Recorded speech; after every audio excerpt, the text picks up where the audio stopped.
So yun mga boss, so nandito na nga tayo sa Caloocan. So today is Monday, so bali nag-start na nga tayong dumating dito at nag-umpisa na rin kami maghakot mga materialis natin yan. Kasama natin yung mga tropa nating bagong recruit.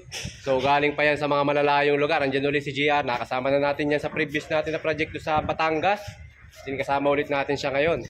Yan, so bali ngayon, hauling muna kami mga bossing, no? So nag-start na tayong mag-akit ng mga buhangin. Andun yung tropa natin, yung Bayokoy, no? Yung ating pinakamagaling na kanang kaliwang kamay yan mga bossing. Ayan, tapos yan yung mga kasama natin. So bali tulong-tulong muna kaming maghakot ng ating mga materyales. Ayan yung tiles. So bali yung ginagawa kasi natin na to mga boss is 4 floor, no? 4 na palapag, 4 story yung tiles natin. Andyan lahat nakatambak yung ating mga adhesive, tiles, semento. Hahakutin muna namin to ngayon. At talagang mapapalaban tayo ng buhatan nito. Kaya kasama natin yung mga magigiting natin na labor. Malalakas yung mga yan, mga bossing. Ayan, at so yan mga bossing, napalaban na tayo ng buhatan dito. Kaya so tinutulungan natin yung ating mga tropa para hindi din naman sila masyadong mapagod. Ayan. So bali ang dala nito sa 4th floor.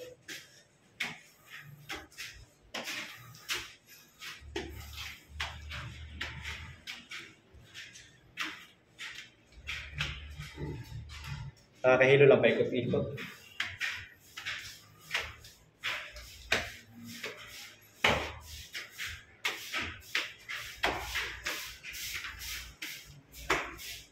So bali mga boss, so nandito tayo ngayon sa 4th floor. So bali yung mga gagamitin natin na mga tiles dito sa ating flooring, sa ating mga comfort room CR, sa ating kitchen, and then sa landing sa hagdanan. Ito na, inakit na natin lahat.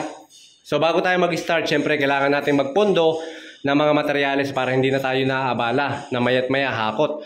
So yan muna tayo. And then yung mga adhesive natin, semento, andyan na rin, tinambak na rin natin. And then yung mga buhangin natin dito sa kabila. Ayan, yung mga buhangin naman natin mga boss, nandito. Ayan, kitang-kita, huling-huli sa camera mga boss yan. At so yan mga boss, bali yung mga gagawin nga natin dito, magtatiles tayo nitong hagdanan, and then itong ating mga flooring. So every floor nito mga bossing, meron tayong 2 unit, ito, tsaka dun sa kabila. Yan, itatiles natin lahat. Yung flooring nito, and then yung CR, so bali pinapalinis pa ni boss itong mga natin, yung mga floor. Kasi merong mga loose cement, maraming loose cement. So kailangan nating tanggalin lahat, linisin lahat yan bago tayo gawa ng ating tiles installation. Ano? So para may iwasan natin yung mga pagkapak. Dahil napaka-importanting natatanggal yung mga loose cement, kagaya niyan. And then yun, kitchen, tatiles din natin yan. Itong CR natin, 60x60. Maganda, abangan yung mga boss, yung mga gagawin natin dito. Ayan, so bali dito, yan, itong landing na to, bukod din ang tiles nito. Ayan, hanggang dun sa baba mga boss yan. So yan, bali 4 na palapag to mga bossing itong itatiles natin. Abangan nyo, marami kayong matututunan mga boss dito sa tiling works natin. Ayan. So kita nyo, ang ganda ng tiles natin, no? Lalo dun sa lababo. Ito nagustuhan ko talaga mga bossing, astig ang nito. Ayan, ang ganda, marble design. Parang resin. Yan, ang ganda. Ito yung gagamitin natin sa lababo.